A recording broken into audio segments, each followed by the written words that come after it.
Bukalah matamu, saatnya meraih mimpimu.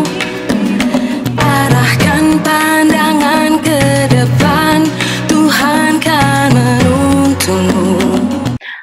Mohon izin untuk menyampaikan penyamaan persepsi materi asesmen siswa ya dalam layanan bimbingan dan konseling. Penyamaan persepsi ini sih harapannya Bapak Ibu semuanya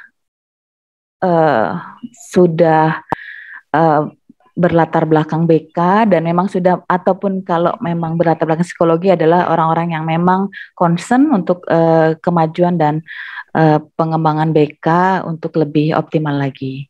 Mohon izin menyampaikan Bapak Ibu semua.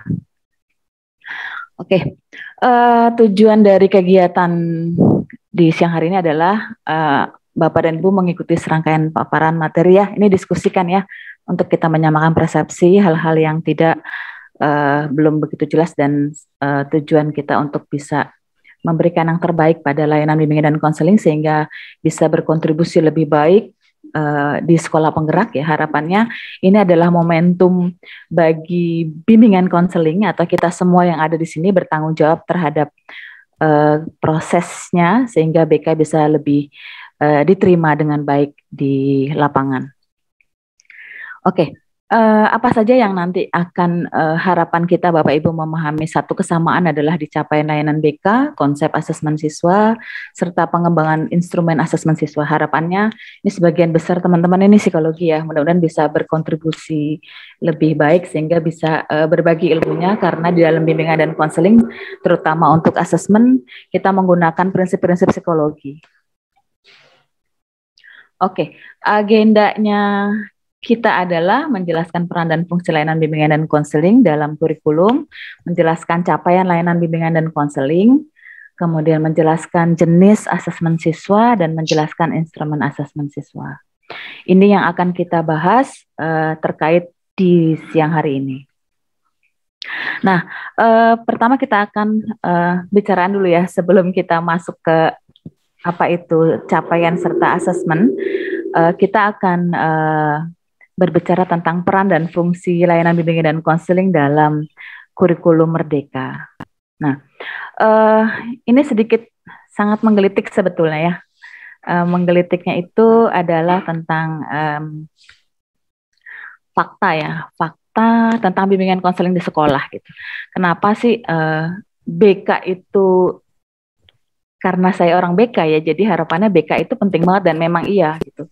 Kalau terjadi sebuah kolaborasi, sebuah integrasi antara guru mata pelajaran dengan guru bimbingan dan konseling, baik itu dari sisi administrasi atau dari sisi pemangku kebijakan dalam hal ini kepala sekolah, tentunya BK akan punya potensi besar untuk bisa memberikan kesuksesan belajar, terutama dengan ruh yang diusung oleh pada kurikulum Merdeka ini ya, di mana kita menghamba kepada kebutuhan peserta didik. Jadi peserta didik ini adalah hal yang paling kita utamakan sehingga mereka bisa berkembang lebih baik. Nah, fakta bimbingan dan konseling di sekolah itu pertama adalah kita memahami sama-sama ya bahwa BK ini bukan mata pelajaran. Ya. Jadi dipastikan di dalam kurikulum tidak ada jam pelajaran khusus BK di kelas.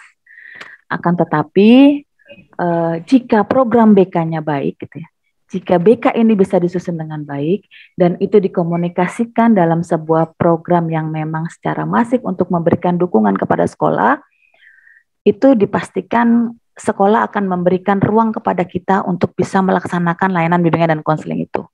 Sehingga layanan BK terjadwal di sekolah itu bisa dilaksanakan jika kita memang memiliki beberapa opsi untuk bisa disampaikan kepada pihak sekolah. Kedua, asesmen kebutuhan, guru BK menyusun program BK berdasarkan asesmen kebutuhan siswanya. Jadi sebelum, mungkin kalau di BK kita sudah ngomongin sebuah program itu yang differentiated ya. Bahkan kalau gurunya rajin, setiap satu kelas itu punya satu program BK gitu.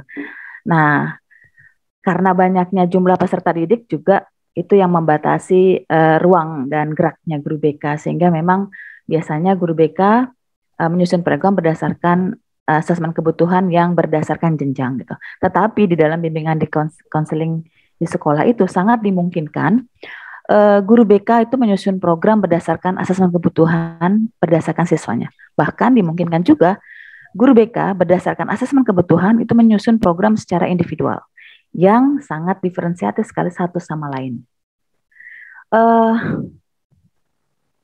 Dalam bimbingan konseling, peserta didik itu kita juga memberikan nama, yaitu adalah konseli yang terdapat dalam Permendiknas Permendiknas 27 tahun 2008, di mana konseli disebutkan secara jelas dan gamblang bahwa konseli merupakan panggilan siswa yang memerlukan bantuan konseling.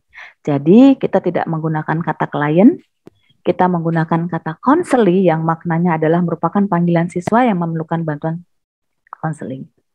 Kemudian layanan BK untuk semuanya. Jadi tidak ada layanan BK yang hanya terfokus pada siswa yang bermasalah saja, tidak. Tetapi BK untuk semua, BK adalah untuk memberikan pengembangan dan kesuksesan belajar anak di sekolah. Nah, fakta bimbingan konseling juga ada capaian pembelajaran versus capaian layanan. Nah, ini yang menarik yang akan dibahas pada sesi kita tentang penyamaan persepsi itu, yaitu adalah capaian layanan yang akan mendukung optimalisasi capaian pembelajaran ya, yang diampu oleh guru mata pelajaran. Sehingga seperti apa bedanya capaian layanan dengan capaian pembelajaran, itulah nanti yang akan kita diskusikan seperti apa. Dan sejauh mana asesmen ini juga berpengaruh terhadap programnya. Gitu.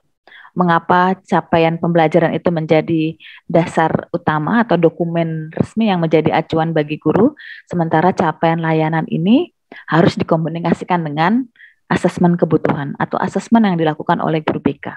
Tidak hanya asesmen kebutuhan tentunya. Ada berbagai asesmen yang melengkapi berbagai data-data yang disampaikan.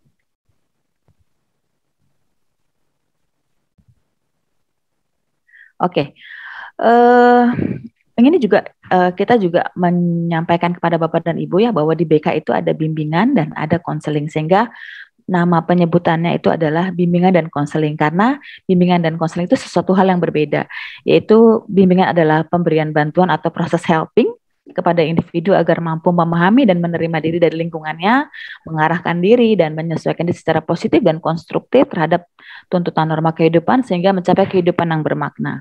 Jadi bimbingan ini lebih ke bagaimana mengarahkan individu ya untuk bisa menerima dan melakukan tuntutan hidupnya. Sementara kalau konseling, proses interaksi antara konselor dengan konseli, baik secara langsung atau tidak langsung dalam rangka membantu konseli agar dapat mengembangkan potensi dirinya atau memecahkan masalah yang dialami.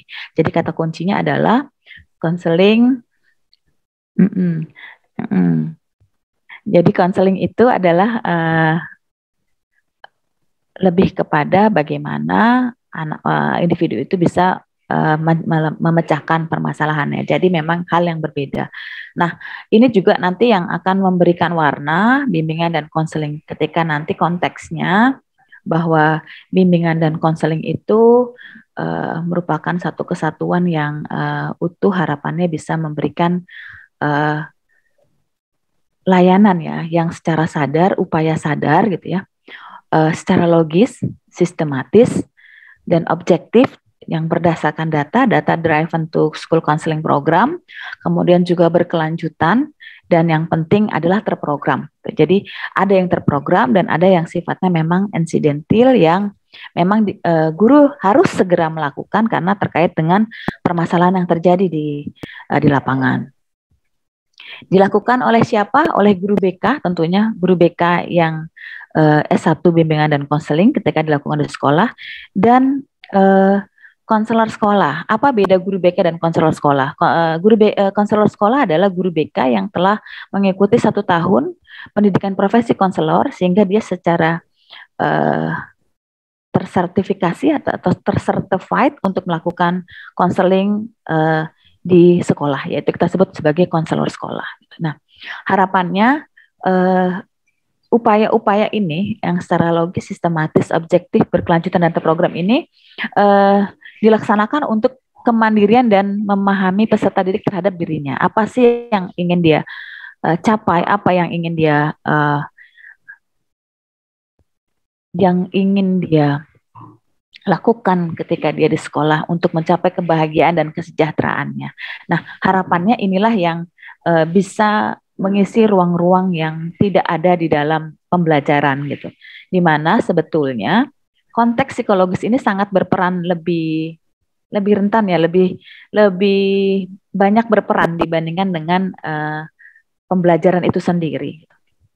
Nah, tujuan umum layanan bimbingan dan konseling itu adalah membantu peserta didik atau konseli agar dapat mencapai kematangan dan kemandirian dalam kehidupannya serta menjalankan tugas-tugas perkembangan yang mencakup aspek pribadi, sosial, belajar, karir secara utuh dan optimal. Nah, sementara tujuan khususnya adalah tadi ya memahami dan menerima diri yang sudah disebutkan tadi bahwa hakikatnya bimbingan dan konseling itu adalah memahami diri dan menemani dirinya. Kemudian merencanakan kegiatan studi lanjutan. Jadi bimbingan karir bagi anak-anak yang memiliki potensi sukses itulah yang kita tuntun dan sebetulnya yang sebagian besar inilah yang menjadi tanggung jawab BK. Bagaimana membawa peserta didik ini lebih sukses ya dengan bantuan bimbingan dari bimbingan dan konseling. Kemudian mengembangkan potensinya yang seoptimal mungkin, menyesuaikan diri dan lingkungannya. Jadi kita membantu mengatasi hambatan dan kesulitan yang hadapi dalam kehidupannya. Ketika ada yang mengalami hambatan, kesulitan itu tentunya juga menjadi prioritas. Tetapi anak-anak yang sukses karir juga menjadi prioritas juga. Nah, hal inilah yang menjadikan program layanan itu kemudian anak-anak ini harapannya dapat mengaktualisasikan dirinya secara bertanggung jawab, di mana aktualisasi dirinya adalah derajat tertinggi dari kesuksesan hidup individu ya Bapak dan Ibu. Nah, fungsi BK di sekolah itu adalah pemahaman ya, melakukan pemahaman. Jadi memahamkan tentang perkembangan individu, bagaimana mereka memahami dirinya gitu ya. Kemudian hal apa yang secara etika dia lakukan baik atau tidak gitu ya. Penanaman karakter dari pemahaman hal baik tersebut gitu.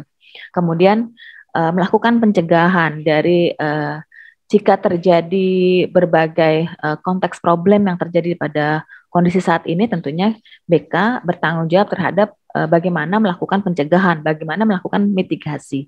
Kemudian juga bagi anak-anak yang sudah terlanjur bermasalah, itu perlu dilakukan pengentasan. Nah, bagaimana pencegahan dan pengentasan serta pemahaman ini di-maintain dengan baik sehingga guru BK dapat berkontribusi lebih baik sehingga bisa mengembangkan layanan ini dengan baik sehingga kalau dipelihara ya tentunya anak-anak ini akan sukses belajar. Nah, sebagai advokasi ini juga bagaimana guru BK membela atau memberikan advokasi kepada peserta didik ya, baik itu yang bermasalah ataupun yang tidak untuk memberikan hak-haknya sesuai dengan perkembangan peserta didiknya. Nah, prinsip-prinsip BK berdasarkan sasaran layanan itu adalah melayani semua individu tanpa memandang umur ya, jenis kelamin, agama, dan status sosial.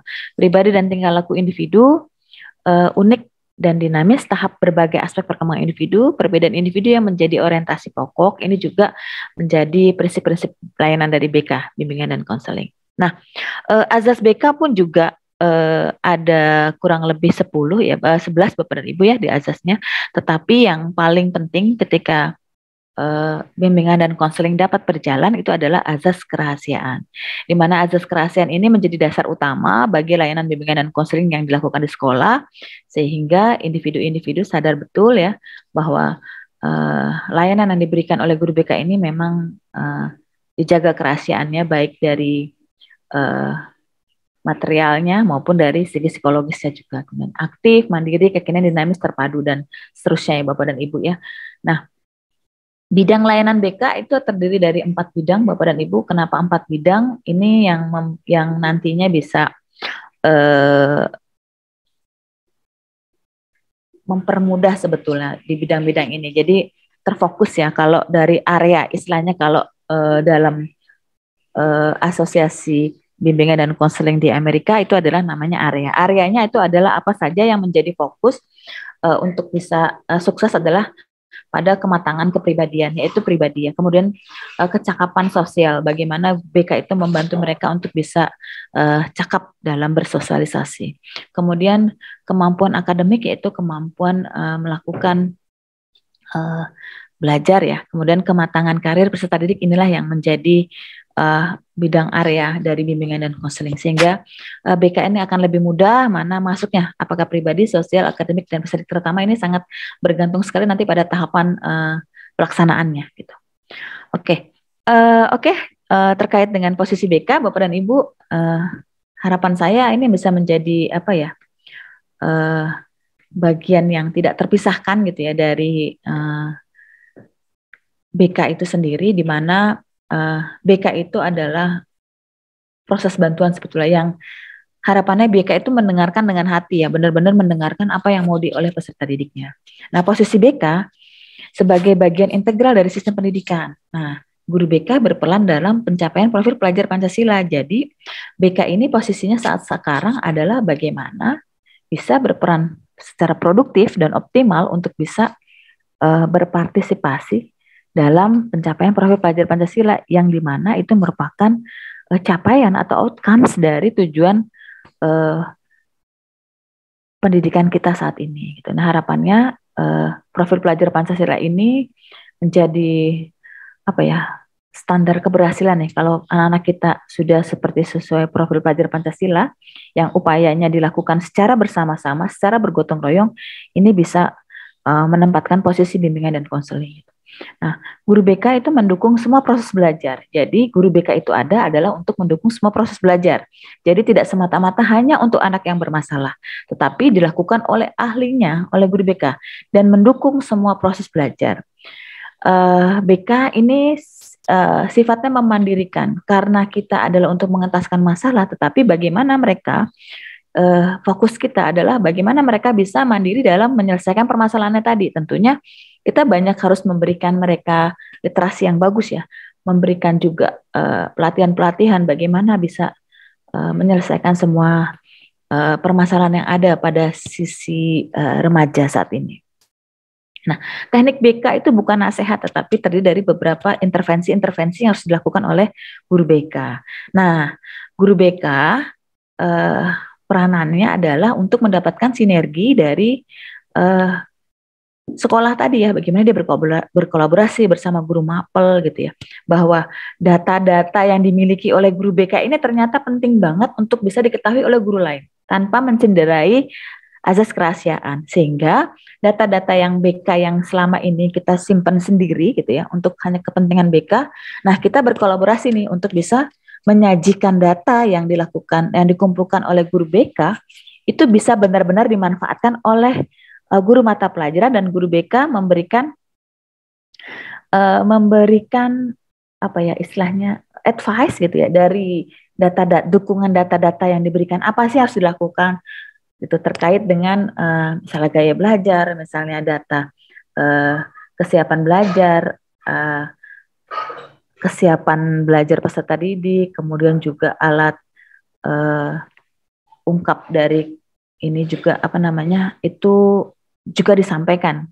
Bahkan juga hasil tes psikologi yang disajikan secara berkelompok gitu ya, dan itu bisa mewarnai misalnya pada tentang hasil kinestetik, hasil skolastik gitu ya. Apa sih maknanya dari kalau di kelas itu banyak anak yang kuat di numerikal gitu, kuat di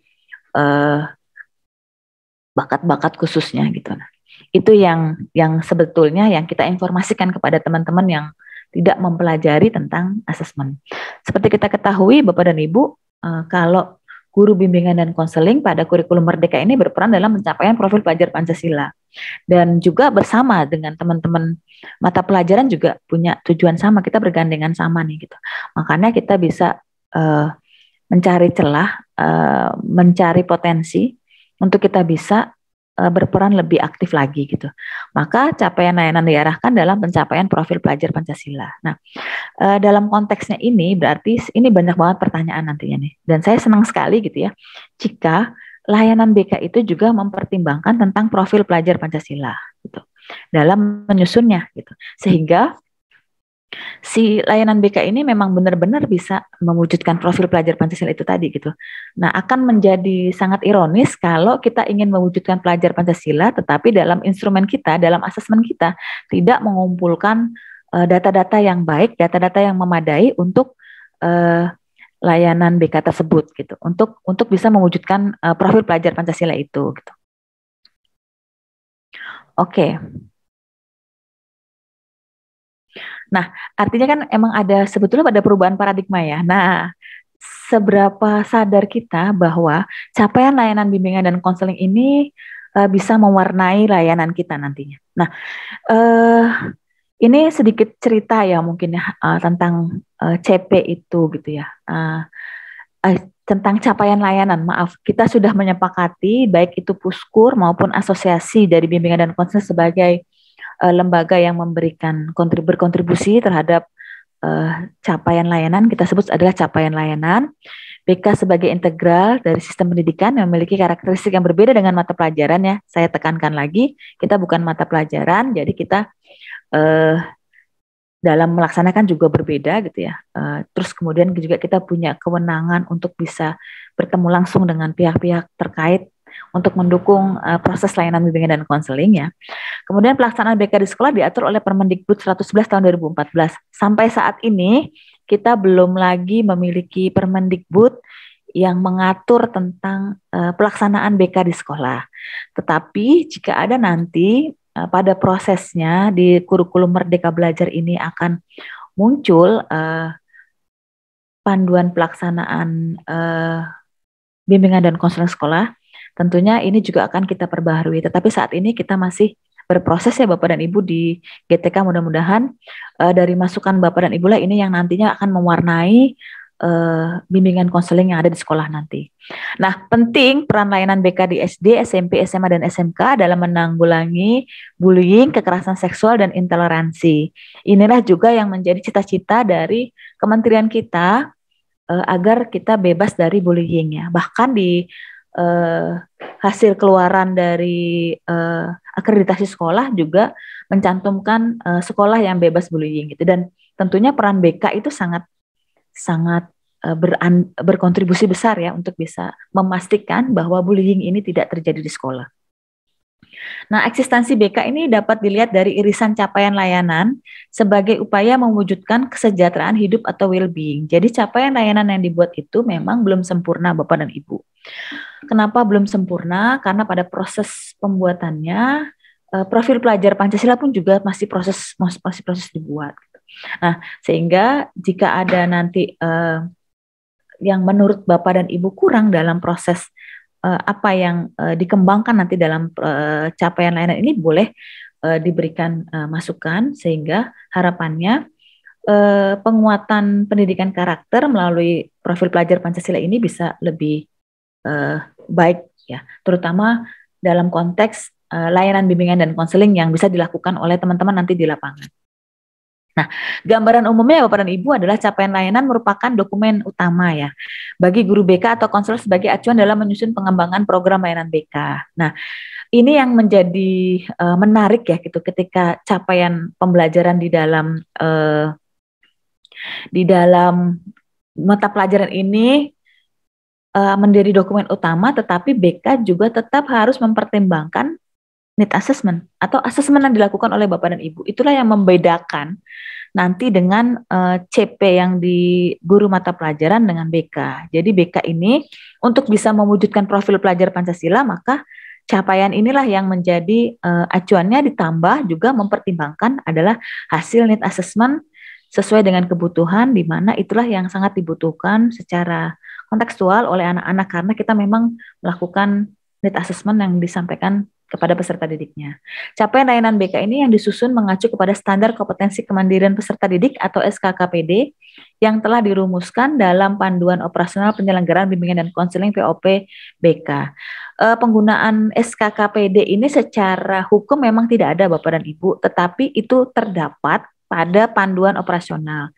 Nah, harapannya guideline dari panduan operasional ini apa yang baik dilanjutkan, apa yang kurang baik itu Bapak Ibu bisa dikembangkan di dalam sekolah penggerak ini. Nah, justru disinilah beberapa hal yang dimungkinkan dilakukan oleh teman-teman di lapangan yang tidak bisa dilakukan oleh kurikulum sebelumnya ini sangat dimungkinkan dan sangat ditunggu. Nah, artinya bahwa fleksibilitas kita dalam mewujudkan profil pelajar Pancasila dengan mempertimbangkan kompetensi kemandirian peserta didik ini juga menjadi hal yang menarik tentunya. Guru BK atau konselor sekolah perlu menyusun perangkat layanan yang mengacu pada capaian layanan yang telah disediakan pemerintah pusat. Nah, menyusun perangkat layanan ini adalah jika terdapat program yang terstruktur dan terprogram masuk kelas terjadwal gitu. Itu sangat dimungkinkan guru BK juga menyusun alur tujuan pembelajaran layanan BK ya dalam konteks yang berbeda dengan mata pelajaran, di mana adalah pembelajaran yang dilakukan guru BK itu adalah lebih melakukan kepada insight bagaimana peserta didik ini bisa mendapatkan informasi yang cukup untuk bisa cakap dalam memenuhi kecakapan hidupnya. Dia punya skill dalam berkecakapan hidup ya gitu. Nah, keberhasilan guru BK dalam memfasilitasi peserta didik dalam memenuhi CL akan mendukung optimalisasi capaian pembelajaran. Itu udah pasti ya. Kalau anak-anak ini sehat secara psikologis dan dengan insight yang banyak dari guru BK, karena guru BK itu tidak mengajarkan konten, tetapi guru BK memanfaatkan konten hasil pembelajaran sehingga guru BK bisa mendapatkan informasi agar anak-anak tumbuh kesadarannya terhadap dirinya sendiri gitu. Sehingga kalau mata pelajaran ini sekaligus mendukung tercapainya profil pelajar Pancasila, ini mencakup pada kompetensi dan karakter. Harapannya BK bisa memfasilitasi bagaimana memanfaatkan hasil dari pembelajaran ini untuk bisa mendukung optimalisasi capaian pembelajaran ini melalui layanan bimbingan dan konseling. Nah, komponen capaian layanan BK itu terdiri dari baik jenjang SD, SMP, SMA, dan SMK. Ini terbit di tahun 2021 ya Bapak dan Ibu tentang capaian layanan. Dan meskipun di tahun 2002 ini capaian layanan itu juga terbit, tetapi BK tidak masuk karena itu hanya untuk mata pelajaran. Sehingga kita masih menggunakan capaian layanan BK yang sebelumnya. Ini terdiri dari rasional, tujuan, karakteristik, lingkup capaian, deskripsi aspek, dan alur pencapaian. Nah, ini tadi yang saya sampaikan kepada Bapak dan Ibu bahwa capaian pembelajaran baik PAUD, SD, SMP, SMA, SLB, SMP LB, dan SMA LB pada program sekolah penggerak itu terdapat pada keputusan Kepala Badan Penelitian dan Pengembangan dan Perbukuan nomor 028 HKU 2021. Nah, kalau yang terbaru di KSPA itu yang nomor 8, BK tidak terdapat ya Bapak dan Ibu ya. Jadi kita masih mengacu kepada yang keputusan Kepala Badan Penelitian Pengembangan dan Perbukuan. Capaian layanan BK SMP itu ada pada halaman 432 sampai 438 dan capaian layanan BK SMA SMK halaman 439 sampai 449. Nah, demikian Bapak dan Ibu, ini ada rasional BK merespon tuntutan kompleksitas ya. Jadi rasionalnya itu apa saja dijelaskan dalam capaian layanan yang ada di dalam Permen 028 itu ya. Kemudian tujuan layanan BK adalah membantu peserta didik atau konselor agar dapat mencapai kematangan kemandirian dalam kehidupan serta mencapai tugas-tugas perkembangan dan mencapai aspek pribadi, sosial belajar dan karir secara utuh dan optimal. Nah, karakteristiknya juga ini ada menggunakan paradigma perkembangan individu, menekankan pada upaya mengembangkan potensi-potensi positif individu, juga pada memperhatikan banyak karakteristik peserta individu ya. Mulai dari lingkup capaian BK itu ada dari 4 bidang layanan ya. yang terdapat mencakup 10 aspek perkembangan yang dikembangkan dari tugas perkembangan serta didik peserta didik baik fase SD, SMP, fase SMA, dan fase SMK ya. Tugas perkembangan dalam SKKPD ini merupakan capaian layanan BK yang dijabarkan pada 3 tahapan internalisasi yang mencakup pengenalan, akomodasi, dan tindakan. Namun pada pelaksanaan nanti jika ini menjadi bisa jadi membingungkan Bapak dan Ibu, ini juga bisa Bapak dan Ibu langsung saja mewujudkan apa saja yang menjadi tujuan dari capaian layanan tersebut. Itu juga bisa lebih mudah untuk Bapak Ibu bisa lebih pahami. Nah, deskripsi aspeknya juga menjelaskan tentang psychological well-being, profil pelajar Pancasila, dan penguatan pendidikan karakter. Mengapa saya perlu menyampaikan kepada Bapak dan Ibu lagi untuk melihat lebih detail ya dari kompetensi pada profil pelajar Pancasila, karena pada penyusunan capaian layanan yang saya sampaikan saat ini itu juga belum memadai semuanya, sehingga nanti jika ada yang memang perlu dimasukkan lagi itu juga bisa menjadi bahan pertimbangan pada capaiannya. Karena prosesnya sudah saya sampaikan tadi bahwa prosesnya ini bersamaan dengan proses penyusunan profil pelajar Pancasila di tahun sebelumnya. Alur pelayanan BK adalah rangkaian tujuan layanan yang disusun secara logis menurut urutan layanan sejak awal hingga akhir suatu fase. Alur ini disusun secara linear sebagaimana urutan kegiatan layanan yang dilakukan dari hari ke hari.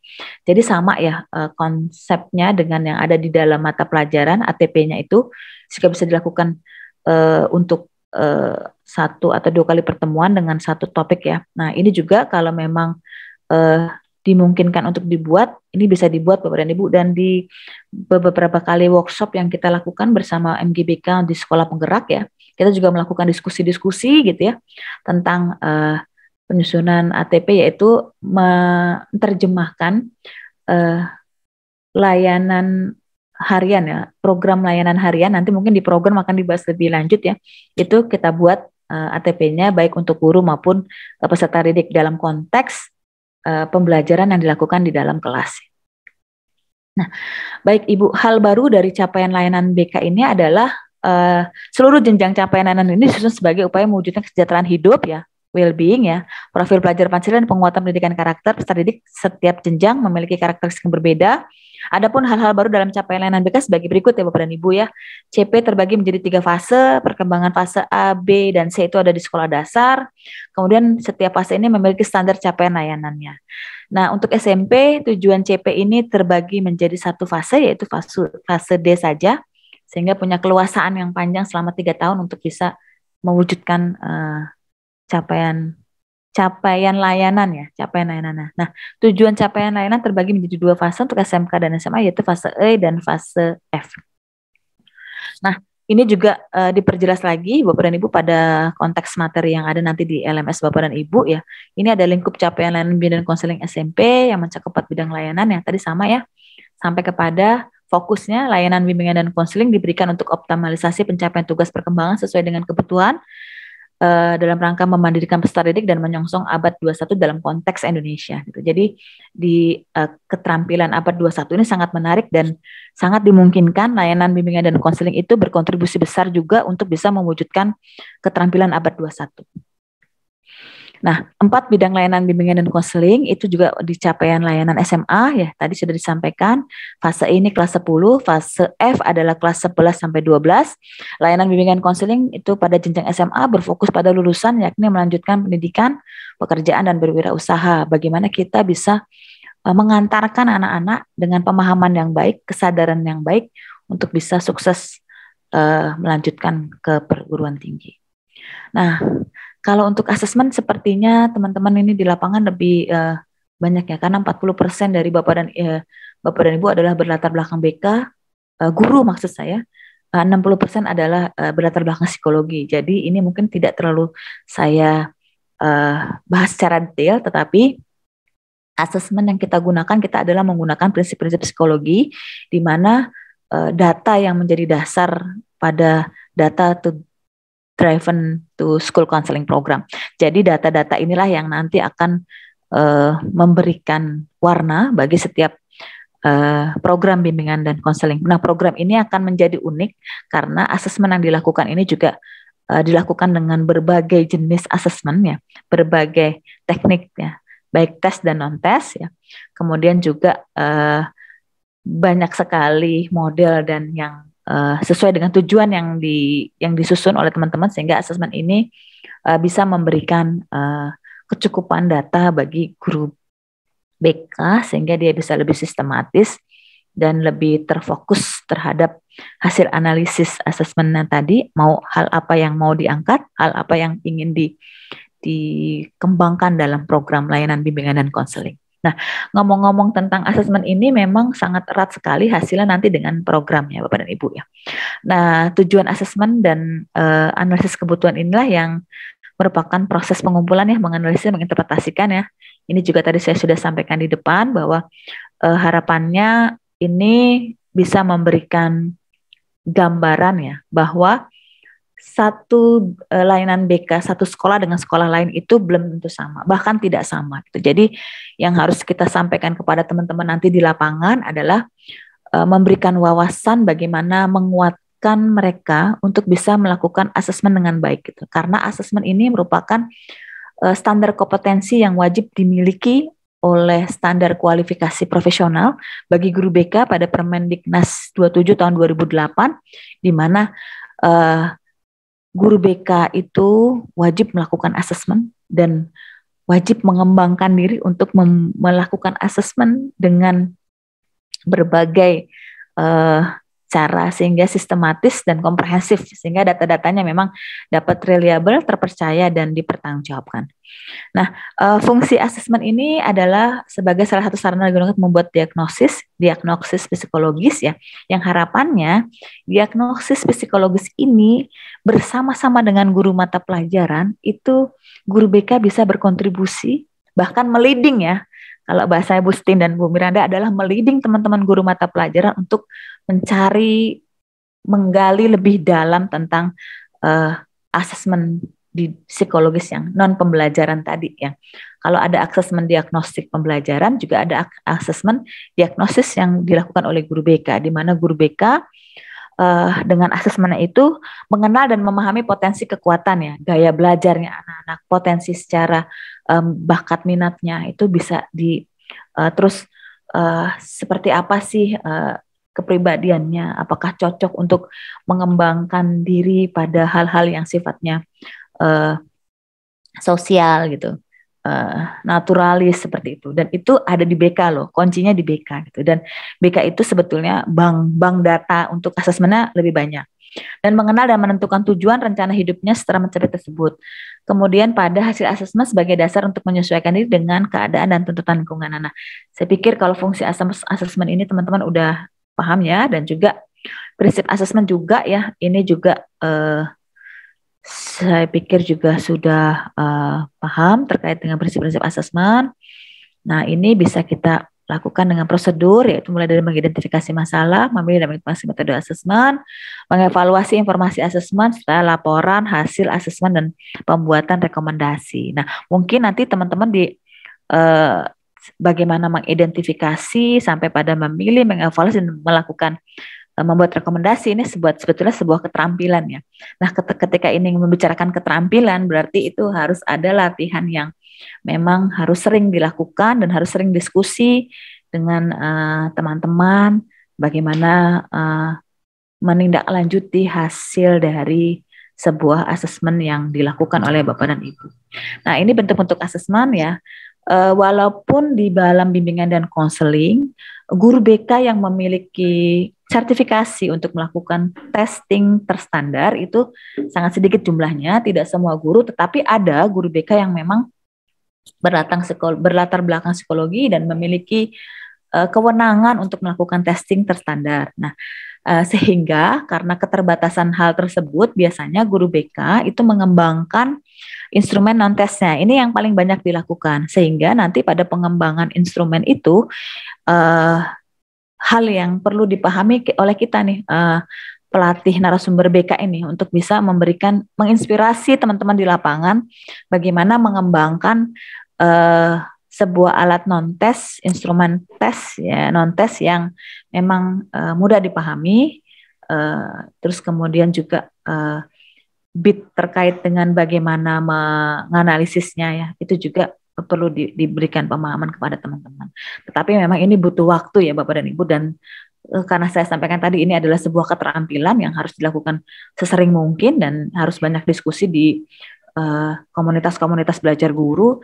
Jadi memang ini juga mestinya lebih banyak dibahas ya gitu, terutama untuk teman-teman yang dari psikologi. Gitu. Nah, ini prosedurnya mulai dari menyusun dan mengembangkan instrumen asesmen, itu menentukan aspek yang akan diukur, menentukan teknik pengukuran datanya, menentukan sumber data dan atau responden. Biasanya teman-teman yang paham yang baik tentang asesmen juga memahami dengan baik bagaimana prosedur pengambilan data. Jadi metodologi penelitian juga biasanya sudah khatam ya Bapak dan Ibu ya untuk psikometrinya gitu ya.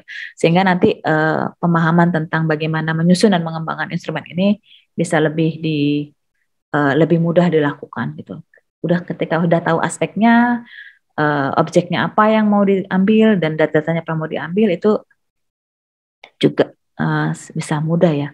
Semakin sering membuat instrumen akan semakin baik juga dalam membuat konten instrumen ya, tampilannya ya, visibilitasnya gitu ya, sampai kepada bagaimana nanti hasil analisis itu dilakukan, coding-codingnya juga ya. Itu juga menarik sebetulnya. Ini banyak banget sebetulnya yang dibahas nih Bu Erni. Pelaksanakan asesmen itu mulai dari proses pengumpulan data, proses penggunaan datanya, terus kemudian analisis hasil asesmennya itu menunjukkan kondisi potensi yang ada pada diri siswa ya, potensi seperti apa ya. Terus mau diapain analisisnya itu sesuai dengan yang saat kita mengembangkan instrumen tadi, nah kita bisa melakukan analisisnya nanti seperti apa. Kemudian kita melakukan pengadministrasian ya, seperti apa hasil data-data kita ini. Nah follow up-nya seperti apa. Nah yang mungkin perlu kita tekankan adalah ketika kita berbagi dengan guru mata pelajaran, berbagi dengan orang banyak sehingga data-data ini bisa kita sampaikan tanpa mencederai asas kerahasiaan. Jadi kita bisa menyampaikannya secara kelompok, data-datanya itu, sehingga tidak menunjuk kepada individu tertentu, tetapi apa yang dilakukan jika dalam sebuah kelas itu bisa ada kecenderungan dari guru bisa memberikan pembelajaran yang berdiferensiasi berdasarkan keunikan dari individu itu tersebut. Nah hasilnya sebetulnya bagus banget ya, di mana sebetulnya BK di sini tuh diberikan ruang yang lebih banyak ya. Ini dia, ini tadi asesmen itu tidak hanya dalam konteks tadi yang sempit ya, hanya untuk pembelajaran saja, tetapi sebetulnya bisa juga memberikan kebijakan warna tersendiri bagi sekolah gitu. Hasil asesmen lingkungannya seperti apa, hasil peserta didik seperti apa, itu bisa memberikan masukan kepada orang tanya kenapa, ya Pak, sehingga apa yang akan dilakukan oleh sekolah. Kemudian hasil juga sebagai dasar. Jadi bingkai membuat mengenai kurikulum program sekolah, asesmen digunakan sebagai dasar.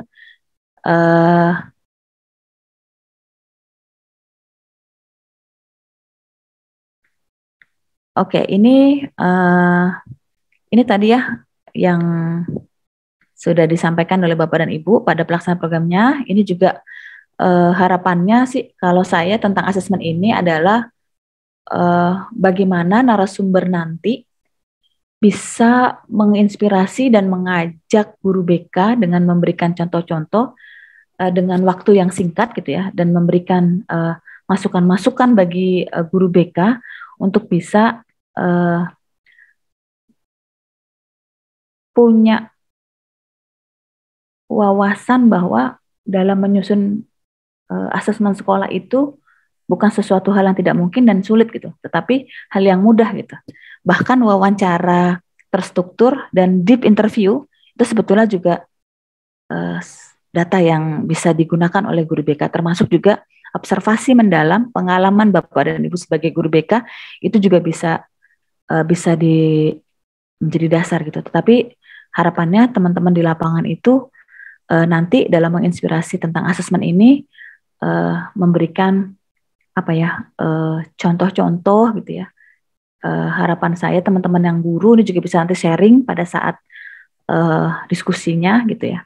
Nah seperti itu. Nah ini adalah beberapa contoh ya tentang asesmen ya yang dibuat Ini juga dari Puspeka juga ada ya tentang bukan Puspeka, tapi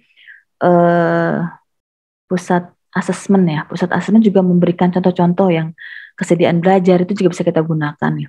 Nah, ini juga data-data yang diberikan ya, termasuk dengan asesmen diagnostik ya, kita bisa bekerja sama dengan guru mapel juga ya, di bagian mana nih psikologi dan sosial emosi ini juga bisa dilakukan aktivitas belajarnya. Terserah nih, jangan yang begitu mau tanya lagi. Contoh ya tahapan lakukan ya. Ini contoh-contohnya Bapak dan Ibu ya. Saya pikir Bapak dan Ibu sudah memiliki banyak pengalaman. Kita akan banyak nanti di diskusinya. Ini strategi asesmennya juga. Nah, ini nanti yang akan dibahas lebih banyak lagi di penyusunan program terkait dengan apa hal yang perlu dipertimbangkan gitu untuk bisa melakukan asesmen dengan lebih baik seperti itu. Terima kasih, itu saja.